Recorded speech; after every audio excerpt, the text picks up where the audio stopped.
Kesempatan yang diberikan terutama kepada Pastor Fadlil dan juga teman-teman yang ada di sini semua, suatu kehormatan bagi saya untuk bisa bersaksi dan juga sharing di tengah-tengah teman-teman komunitas yang telah diselamatkan. Amin. Amin ya.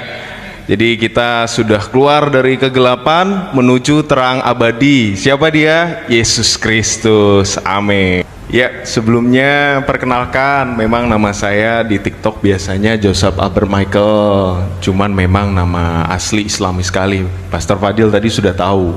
Untuk latar belakang, saya sama kurang lebih dengan teman-teman yang ada di sini semua, Bapak Ibu, kita semua dari latar belakang yang sebelumnya tidak mengenal Kristus sama sekali di dalam hidup kita ya. Jadi bisa dibilang kita bukan dari saya bukan dari Kristen gitu kan. Dan memang ya seperti juga nama akun saya mantan radikal, Pastor. Jadi memang radikal sekali dulu saya, latar belakangnya dari kecil itu sudah terbiasa nonton, mungkin Bapak Ibu tahu ada yang mengenal Zakir Naik, udah hatam ya, Ahmad Didat dan seterusnya gitu. Dan memang untuk saat ini di usia saya yang sekarang kurang lebih 21 tahun. Tidak kurang dan tidak lebih. Jadi untuk sekarang saya masih berkuliah. Puji Tuhan, luar biasa dapat kesempatan dan itu berkat semua dari Tuhan, kebaikan Tuhan semuanya. Jadi seperti itu kurang lebih. Oke.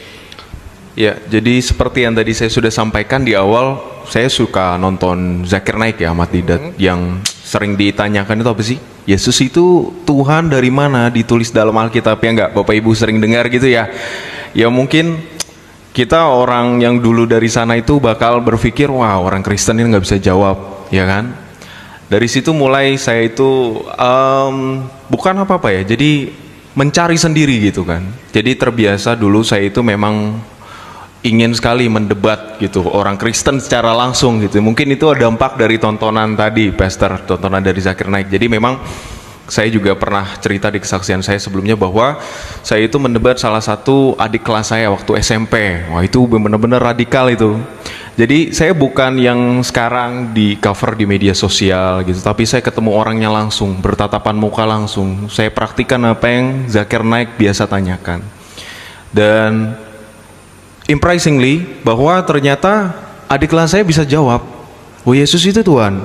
Loh, saya nggak puas. Oh, adik kelas kamu Kristen ya? Iya betul, Oke. Kristen. Dia bisa jawab dan akhirnya saya dengan penuh benci ya kan, karena memang dari kebencian tadinya gitu. Kalau kata orang kan benci lama-lama jadi cinta, dan memang betul ya, terwujud. Jadi saya belajar sendiri lagi, mencari dalam lagi. Saya mencari itu tujuannya bukan untuk tadinya untuk mengikuti Yesus ya. Saya itu tadinya untuk mencari-cari kesalahan, mencari-cari lagi mana nih yang saya pikir nggak bisa dijawab lagi. Sampai akhirnya singkat cerita, saya itu merasa kemudian panggilan dari Tuhan itu, dari Yesus itu di hidup saya, yang tadinya mungkin di tahap yang penolak, denial, tapi lama-kelamaan panggilan tersebut besar. Jadi kalau teman-teman di sini tahu kan kebiasaan kita 5 waktu itu ngapain ya. Jadi 5 waktu itu saya selalu terpikirkan Yesus. Saya tidak mengalami penglihatan apapun, tapi perasaan itu. Mungkin Bapak Ibu tahu ya, ketika kita melaksanakan sesuatu, tapi hati kita tuh kemana-mana. Dan pada saat saya melaksanakan sesuatu yang 5 waktu itu, di keyakinan saya sebelumnya, itu saya hanya merasakan Yesus. Sampai akhirnya saya memutuskan untuk mengambil waktu sejenak. Saya berdoa dalam hati, saya pikir, kalau memang Engkau benar adalah Tuhan, tolong benar-benar kasih saya suatu tanda gitu kan. Suatu tanda yang benar-benar saya bisa akhirnya menerima Engkau. Tanda itu Bapak Ibu, percaya atau tidak percaya, itu secara tidak langsung itu bertubi-tubi. Jadi dimulai itu saya minta yang kelihatannya sepele. Jadi pernah waktu itu kesaksian saya kehilangan STNK. Oke. Saya minta, Tuhan tolong temukan, ketemu. Saya SMP pada saat ujian nasional, saya nggak belajar itu. Saya cuma berdoa sama Tuhan, Tuhan nilai saya, name saya bagus ya. Terwujud, dapat SMA negeri. Itu persatu, tadinya tuh masih denial, masih nggak mungkin, ini cuman hoki kalau kata kita ya, cuman beruntung. Sampai akhirnya saya itu mengalami suatu pergumulan hebat di mana saya itu ya biasa anak muda Gen Z itu bertengkar sama orang tua ya, karena orang tua saya sudah melihat ada yang tidak beres. Bahwa saya tadinya radikal terhadap Kristen, kok kayaknya kamu malah jadi kepikiran Kristen terus gitu, takutnya nanti mama papa takut kamu jadi murtad gitu ya. Itu sampai akhirnya di poin itu saya menilai bahwa Tuhan sedang memanggil saya gitu. Sampai akhirnya di usia saya yang 16 tahun itu saya mulai mendapatkan panggilan itu, sampai akhirnya saya perlahan-lahan membuka hati untuk menerima Tuhan Yesus sebagai juru selamat gitu. Singkat cerita seperti itu, Pastor. Oke.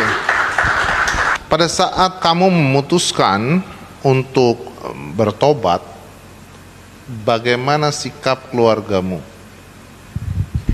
Kalau ini kita udah nggak heran lagi ya.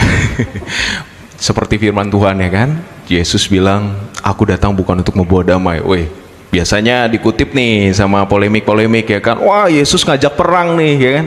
Tapi makna dalamnya ternyata kedatangan Tuhan, Yesus itu memberitakan suatu berita yang membuat orang yang denial seperti mereka itu, yang tidak menerima kenyataan bahwa firman Allah telah turun datang menjadi manusia yang nyata gitu kan, yang telah hadir di tengah-tengah kita, itu semakin jelas pertentangan itu. Sehingga reaksi orang tua saya seperti pada umumnya gitu, menolak awalnya memang menolak, awalnya keras, dan sampai memang pada saat itu saya dihadapkan langsung debat sama adalah salah satu tokoh di lingkungan saya, bisa disebut dengan ustadz gitu kan. Dia biasa mengisi pengajian dan memang dulunya guru ngaji saya juga gitu. Jadi saya diperdebatkan, apa alasan kamu mengikuti Yesus? Ya biasalah yang Bapak Ibu sering temukan di media sosial atau di TikTok atau di YouTube ya. Sama sebenarnya, polanya sama, mereka sudah kalau dibilang apa ya, sudah terprogram lah ya pertanyaannya, terus kemudian reaksinya ketika kita pun sudah bisa menjawab gitu kan. Jadi ketika ditanya kenapa kamu memilih Yesus, saya jawab pada saat itu. Dan pikir saya begini, saya pada saat itu Bapak Ibu jujur tidak pernah sama sekali bisa paham Alkitab. Waktu itu saya diam-diam beli Alkitab, Pastor, teman-teman semuanya. Diam-diam saya beli, mengumpulkan uang sendiri, saya nabung sendiri, saya beli Alkitab di Gramedia. Saya baca itu nggak ngerti sama sekali jujur. Mungkin karena pengaruh Roh Kedar kali ya. Padahal bahasa Indonesia tuh. Bahasa Indonesia, bukan yang bahasa yang dulu. Bahasa Indonesia, harusnya bisa kan ya? Sama seperti kita baca buku biasa, nggak ngerti. Tapi pada saat itu, saya waktu itu menemukan firman Tuhan ya kan. Oleh karena namaku, kamu akan dibenci, kamu akan diserahkan ke mahkamah agama. Tapi kemudian Yesus bilang apa? Tapi nanti yang akan berbicara adalah Roh Kudus yang akan terus berbicara terus terang kepadamu, ya kan? Yang akan menuntut kamu. Itu pada saat itu ayat itu yang mengena saya, dan itu yang langsung muncul di ingatan saya ketika saya berhadapan dengan ustadz yang mediasi saya. Karena pada saat itu sudah, Bapak Ibu, situasinya itu sudah keluarga besar sudah datangin saya. Jadi rembukan gitu. Jadi saya seolah-olah itu seperti apa ya, kriminal kali ya, seperti mohon maaf, seperti mungkin habis ngapain gitu kan. Nah, jadi ketika itu saya diperhadapkan dengan pertanyaan-pertanyaan yang biasa, dan dengan pada saat itu saya tidak memahami firman Tuhan. Betul-betul 100%. Beli Alkitab itu saya baca Kejadian sampai Perjanjian Lama itu saya nggak ngerti. Saya lengkap akhirnya. Perjanjian Baru dari Injil Matius itu juga saya nggak ngerti. Saya cuma comot-comot ayat. Akhirnya ketika ditanyakan itu, puji Tuhan Bapak Ibu, sampai di titik saya ingat pertanyaan terakhir yang membuat ustadz itu akhirnya tidak lagi, oknum tersebut ya, tidak lagi bertanya lagi, adalah ketika berbicara mengenai murtad saya. Dia bilang begini, saya percaya nanti kamu akan menemukan kembali lagi kepada, yaitu hidayah kalau itu disebutnya. Saya bilang begini, saya skak bilang gini, Bapak percaya bahwa semua adalah rancangan dan ketetapan Tuhan, betul nggak? Saya bilang gitu. Di iman kita percaya kodo dan kodar, saya bilang gitu. Percaya kepada takdir. Artinya sekalipun saya murtad, ini adalah takdir. Takdir siapa berarti? Kalau saya murtad dan saya tidak kembali lagi, berarti takdir siapa? Apakah Bapak mau menyalahkan Tuhan juga? Dia tidak menjawab. Dia bilang katanya, kamu bisa berubah, kamu bisa. Saya bilang, saya sudah 3 tahun, 4 tahun Bapak Ibu, saya tetap mengerjakan apa yang menjadi rukun dan dasar iman saya. Saya sholat setiap bangun pagi jam 3, sepertiga malam saya tetap minta petunjuk. Tapi at the end, Yesus tetap memanggil saya. Karena memang tadi saya bilang, panggilan Tuhan itu semakin besar saya tolak, semakin besar itu merengkuh saya. Itu yang saya percaya, dan itu bukan karena kepahitan atau apapun itu, dan saya percaya itu kuasa Allah. Dan sampai akhirnya ketika Ustadz tersebut tidak bisa ngomong, keluarga saya kecewa karena mereka pikir ini orang bisa mengembalikan maksudnya bisa merubah pikiran saya, malah makin jadi nih anak. Akhirnya sampai di posisi biasa merasakan kekerasan fisik ya Bapak Ibu. Saya anggap itu sebagai suatu sukacita. Karena kita lihat tokoh-tokoh dalam Alkitab seperti bahkan Rasul Paulus ya, para rasul sendiri sudah terbiasa menderita, dan kita pun sudah terbiasa untuk dipanggil untuk menderita, betul nggak? Untuk memperoleh mahkota kehidupan. Jadi awalnya berproses memang pastor dan teman-teman, ditolak, merasakan penderitaan. Wah, saya kalau biasa itu di tetangga itu sampai keluar rumah itu malu, karena biasa saya itu nangis itu sampai teriak karena memang sebegitu sakitnya. Jujur, saya mengalami kekerasan itu ya, tapi saya tidak benci sama sekali. Itulah kenapa saya merasa ini benar-benar jalan hidup yang benar, karena saya tidak merasakan kebencian ketika saya pun disakiti, dan itu tuh benar-benar panggilan dari Yesus sendiri yang mengatakan, kasihilah musuhmu dan berdoalah bagi mereka yang menganiaya kamu. Sampai akhirnya saya bawa terus dalam doa, saya bilang, Tuhan lembutkan hati orang tua saya bilang. Saya minta dalam doa, saya terus berdoa ketika dipukuli itu, ketika dikerasi itu, sampai akhirnya saya sambil mohon-mohon, saya bilang, saya bukan anak yang bandel, saya bilang gitu. Saya nurut, saya juga ya kalau dibilang sombong, tapi pada saat itu saya ceplas-ceplos, saya bilang, saya apapun buat mama, buat papa, buat keluarga, saya menyumbangkan prestasi ranking 1 terus dan seterusnya. Sampai di posisi saya bilang, kalau memang mau saya dimatikan, saya bilang matikan aja gitu. Sampai akhirnya mama saya, pernah diancam dibunuh? Pernah saya diancam dibunuh, itu pernah sama om saya itu. Jadi memang ya sudah sampai seperti itu. Oke. Sampai akhirnya berkurang demi sedikit sampai detik ini.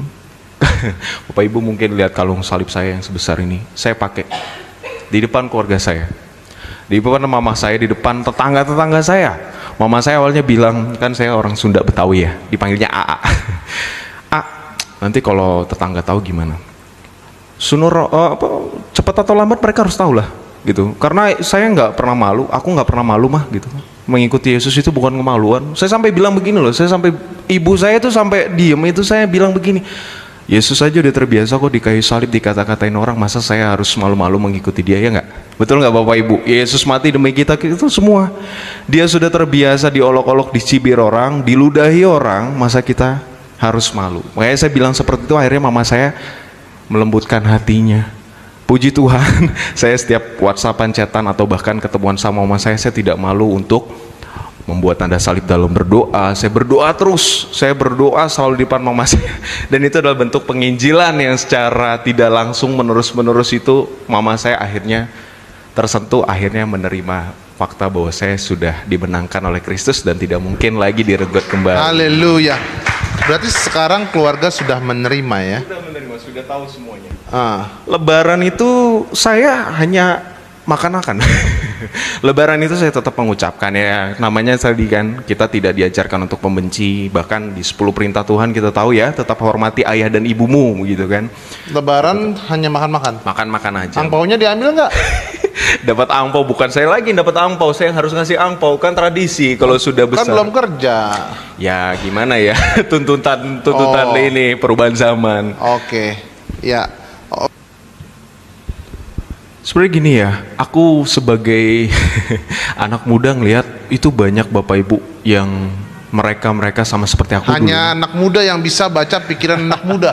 Saya kan umurnya udah 2 kali lipat, jadi susah nih. Ya? Iya, kadang anak muda itu kan kadang kalau Bapak Ibu lihat kan kadang sukanya maunya yang instan ya, nggak mau yang ribet-ribet. Tapi Bapak Ibu percayalah, di luar sana itu banyak sekali yang approach, yang DM saya itu banyak yang, Bang, saya mulai terpanggil. Ini anak muda deh? Iya. Semua anak muda? Semua anak muda, itu banyak yang terpanggil, itu luar biasa, beneran.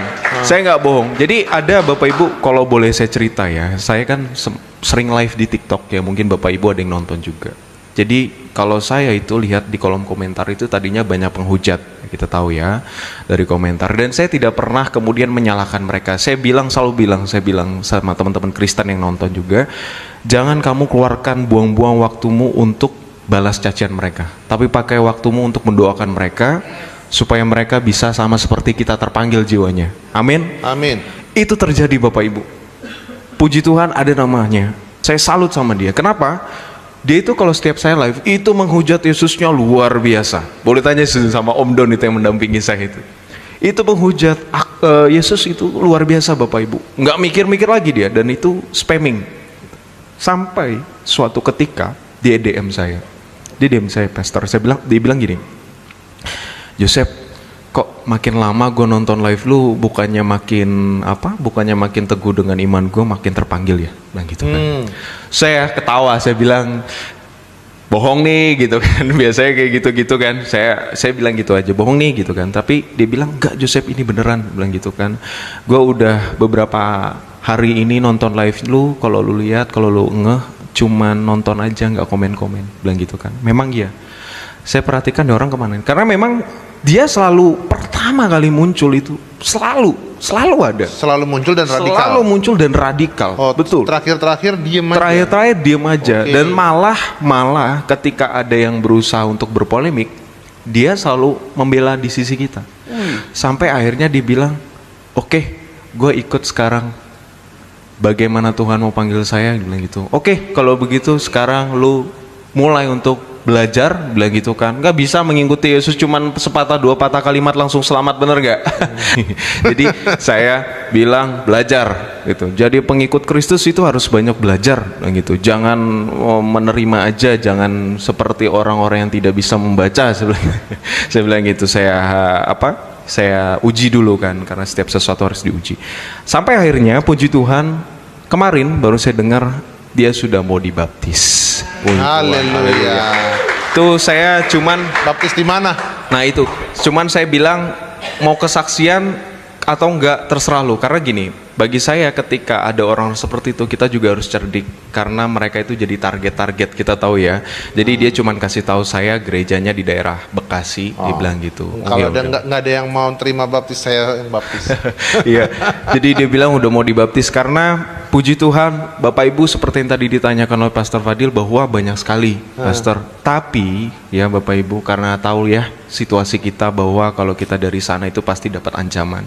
Dan saya selalu titip pesan sama mereka, nggak usah terburu-buru. Kalaupun kamu mau jadi martir itu harus yang bisa berbuat sesuatu kepada iman.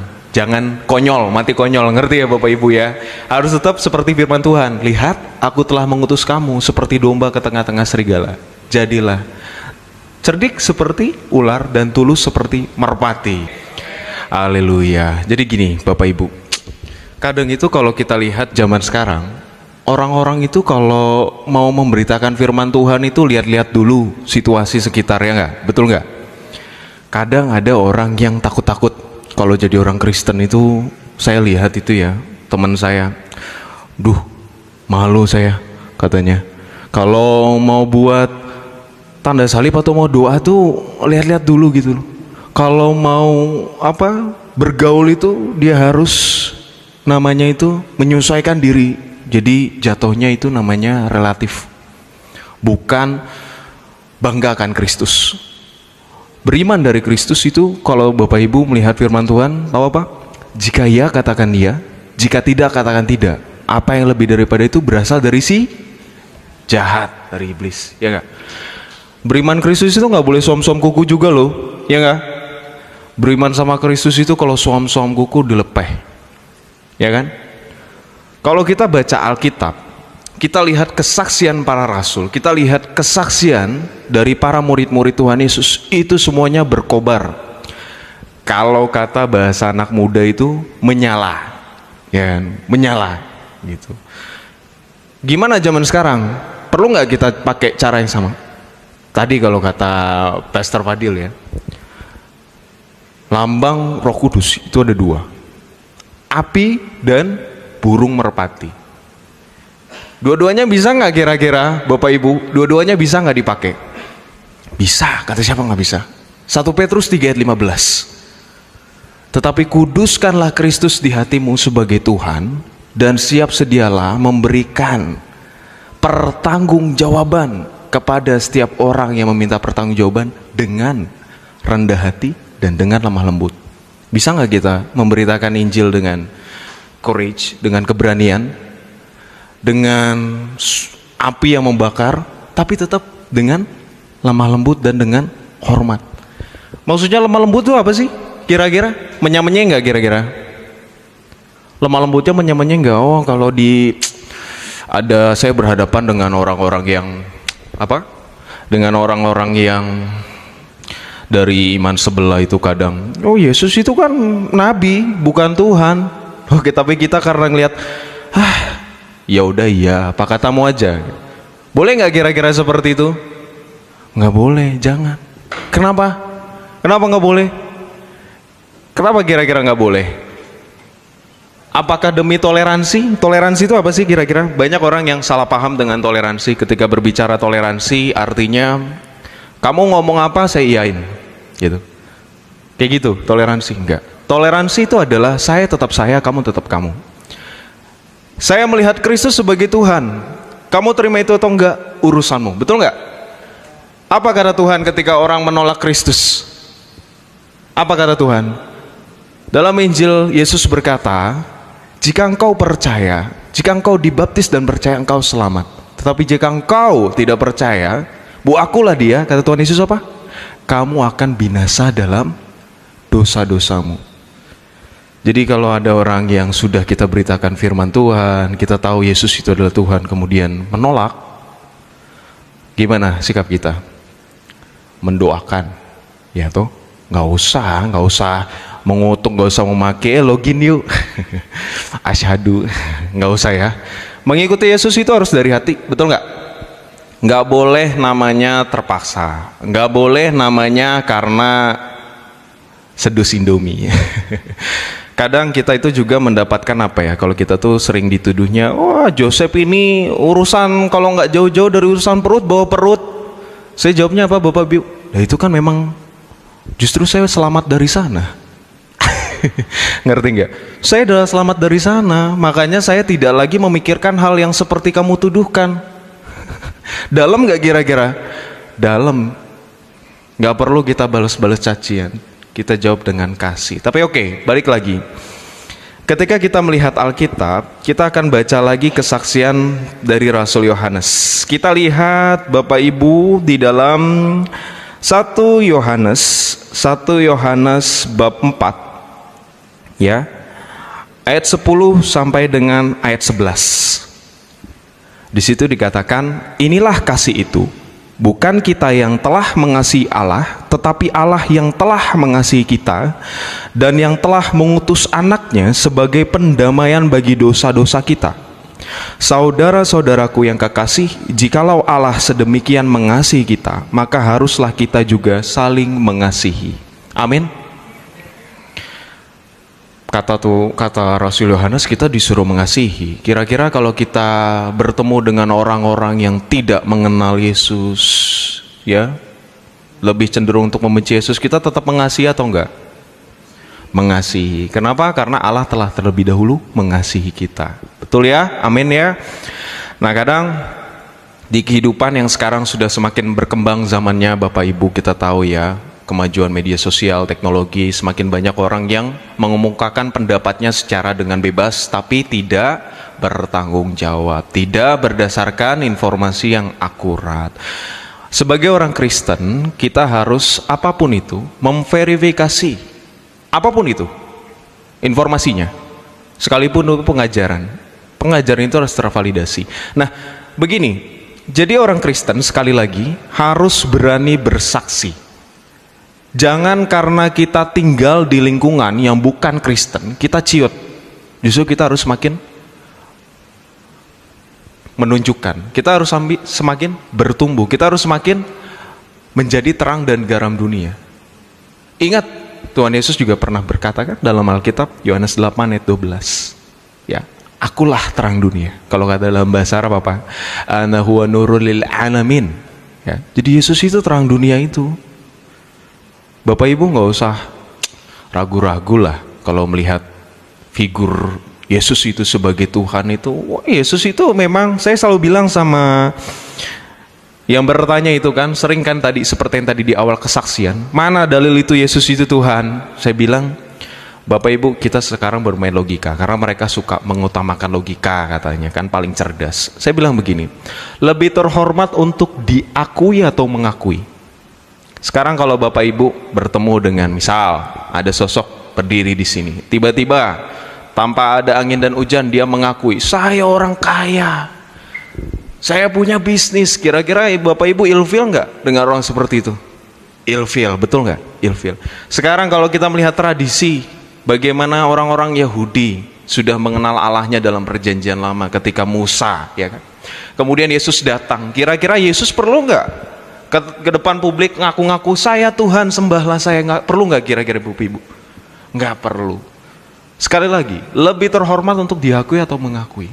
Diakui, betul nggak? Karena diakui, kalau saya pakai logika seperti itu, kita melihat ada tetangga, anak tetangga gitu ya, ih anak si ini hebat loh, ranking 1 kemarin, juara 1.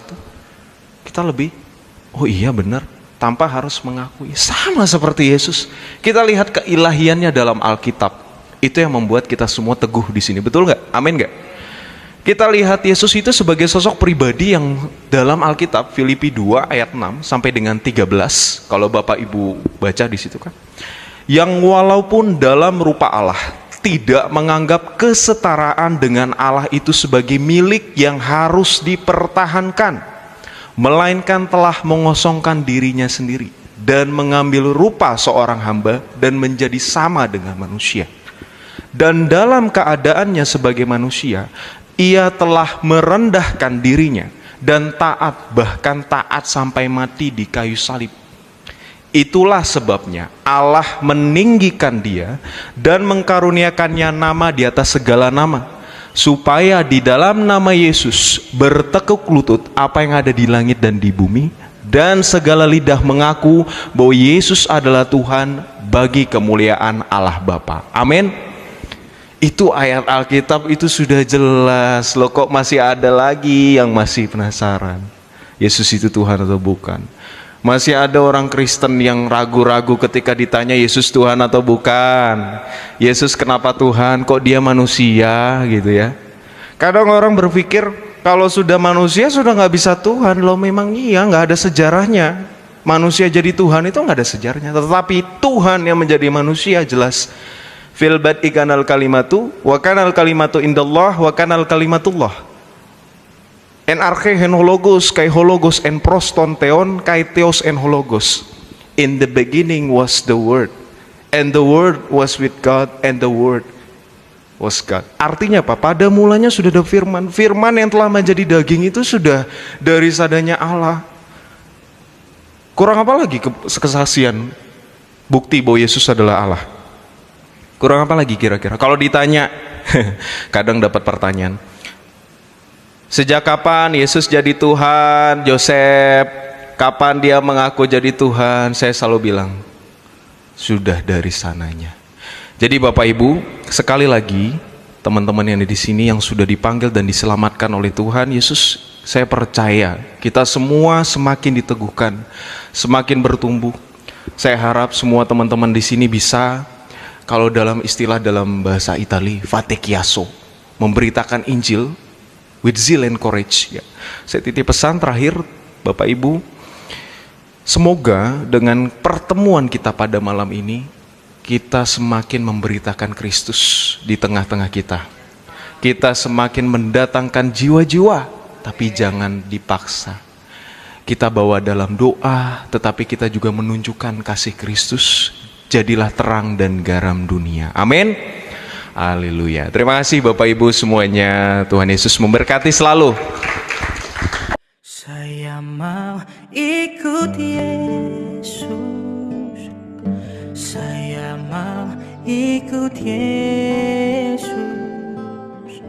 sampai selama-lamanya.